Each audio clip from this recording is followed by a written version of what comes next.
খুবই কম সময়ের মধ্যে কিন্তু আমরা এসে পৌঁছে গেছি।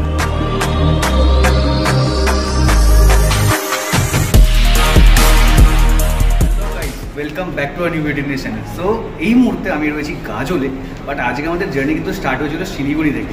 সো আজকে আমি ট্রাভেল করছি শিলিগুড়ি থেকে কলকাতা এই গাড়িটা করে। এটা হলো রয়্যাল ক্রুজারের ভলভো V9R ম্যানুয়াল ট্রান্সমিশন গাড়ি। V9R অনেক তোমরা দেখতে পাবে, সবকটা কিন্তু আইশিফট গিয়ার এসে, আর এটা কিন্তু ওয়ান অফ দ্য রেয়ারেস্ট গাড়ি যাতে ম্যানুয়াল ট্রান্সমিশন রয়েছে instead of the I Shift gears. So চলো সফর আমাদের শুরু করা যাক শিলিগুড়ি থেকে কলকাতার উদ্দেশ্যে। আর তোমাদের তার আগে আমি টাইম টেবিলের রুটটা বলে দিই। শিলিগুড়ি থেকে কিন্তু গাড়ি থাকে 5টা 35-এ, আর কলকাতা থেকে এই গাড়িটা ছাড়ে কিন্তু 6টা নাগাদ। সো ডিটেল টাইম টেবিল তোমাদেরকে আমি এখানে শেয়ার করে দিচ্ছি, আর বুকিং তোমরা করতে পারো অনলাইনে বা রয়্যাল ক্রুজারের নিজস্ব অ্যাপে। And one more thing, route যেটা বেসিক রুট থাকে শিলিগুড়ি থেকে কলকাতা ভায়া বাগডোগরা, ডালখোলা, রায়গঞ্জ, মালদা, বহরমপুর, কৃষ্ণনগর, কলকাতা। আজকে আমাদের সফর সঙ্গীকে বাইরে থেকে দেখতে ঠিক এরকম ডার্ক ব্লু লিভারিতে কিন্তু খুব সুন্দর লাগছে এই গাড়িটাকে। অ্যান্ড চলো এবার তাহলে গাড়ির ভেতর এন্টার করি, আর গাড়ির ভেতরে অনবোর্ড কি অ্যামেনিটিস অ্যান্ড ফ্যাসিলিটিস তোমরা পাচ্ছ সেটা তোমাদেরকে শেয়ার করে। এখন এসে বসলাম একটা সিটে, আর তোমাদের দেখে কি কি বেসিক অ্যামেনিটিস আর ফ্যাসিলিটিস তোমরা পেতে চলেছো রয়্যাল ক্রুজার এই Volvo V9R multi Excel semi seater গাড়ির সাথে। তার উপর এখানে রেডিং লাইটস দেখতে পাচ্ছ, এখানে সুইচেস রয়েছে, তো যারা লেগটা চলে যাবে। আর এখানে ডুয়াল এসি ভেন্টস দেওয়া রয়েছে। তো টিপিক্যাল ভলভো V9R 9400 ভেতরে যেমন সেট আপ থাকে তেমনই সেট আপ তোমরা এখানে দেখতে পাচ্ছ। যেহেতু একটু পুরোনো গাড়ি তার জন্য এখানে তোমরা USB পোর্ট পাচ্ছ না, ডাইরেক্ট এখানে 3-pin সকেট পাচ্ছ। সো এটাই তোমরা চার্জার প্লাগ ইন করে চার্জ দিতে পারবে কিন্তু ডিভাইসেসগুলো। আর এখানে অ্যাম্পেল লেগ স্পেস রয়েছে, লাইক আমার হাইট 5'6", বাট এখানে তাও খুব সুন্দর লেগ স্পেস আমি কিন্তু দেখতে পাচ্ছি। আর পা রাখার জন্য একটা ফুট রেস্টও দেওয়া রয়েছে। আর সিটের পেছনে এখানে বোটেল হোল্ডার রয়েছে, হুক রয়েছে, এখানে তোমরা গ্র্যাব হ্যান্ডেল দেখতে পাচ্ছ, আর এখানে ম্যাগাজিন হোল্ডার রয়েছে। আর গাড়িটা পুরনো হওয়া সত্ত্বেও কিন্তু জিনিসপত্রগুলো ইনট্যাক্ট রয়েছে। অ্যান্ড প্রত্যেকটা সিটের উপর এখানে সিট কভার তোমরা দেখতে পাচ্ছ, আর এখানে তোমরা দেখতে পাচ্ছ ব্ল্যাঙ্কেটস প্রোভাইডেড রয়েছে। অ্যান্ড প্রত্যেকটা সিটস কিন্তু রিক্লাইন সিটস, তো এখানে রিক্লাইন অ্যাঙ্গেলটাও কিন্তু খুব সুন্দর রয়েছে। অলরাইট, এখন ঘড়িতে বাজে বিকেল 5:42, আর আমরা এখন কলকাতার উদ্দেশ্যে রওনা হলাম শিলিগুড়ি।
ঘড়িতে বাজে 10:08 আর 5 মিনিট আগে আমরা এসে পৌঁছেছিলাম গাজলে।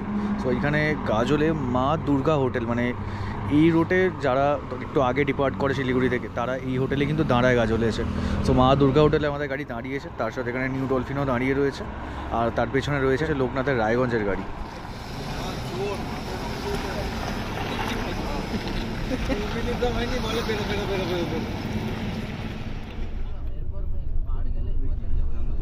গাজলে একটা শর্ট ডিনার ব্রেকের পর আবার আমরা এখন প্রসিড করছি কলকাতার উদ্দেশ্যে।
সো ঘড়িতে বাজে রাত 2:38 আর আমরা এসে পৌঁছে গেছি কৃষ্ণনগরে। সো আমরা ডিপার্ট করেন শিলিগুড়ি থেকে অলমোস্ট বিকেল 5:30টায়, আর খুবই কম সময়ের মধ্যে কিন্তু আমরা এসে পৌঁছে গেছি কৃষ্ণনগরে। সো কলকাতা এক্সপেক্টেড 5টার মধ্যে আমরা ঢুকে যাব। আর অ্যাজ ইউজুয়াল কৃষ্ণনগরে ভলভো স্টপ মানে এখন হচ্ছে শঙ্কর মিষ্টান্ন প্রতিষ্ঠান। তো এখানেই আমাদের গাড়ি কিন্তু দাঁড়িয়েছে আজকে একটা শর্ট মর্নিং রিফ্রেশমেন্ট ব্রেকের জন্য। সো এই যে আমাদের গাড়ি দাঁড়িয়ে রয়েছে, এখানে র্যাপিড ক্রুজার এসে দাঁড়ালো কিছুক্ষণ আগে, তো একটা শর্ট ব্রেক, তারপর কিন্তু আমরা আবার প্রসিড করবো কলকাতার উদ্দেশ্যে।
সকাল 5:13 আর 11.5 ঘন্টার একটা সফর অতিক্রম করে আমরা এসে পৌঁছেছি ধর্মতলা। তো এবার বাড়ি পৌঁছে দেখো আমরা কলকাতা এসে কিন্তু পৌঁছেছিলাম ভোর 5টার কাছাকাছি, যেমনটা তোমাদের সময় দেখালাম।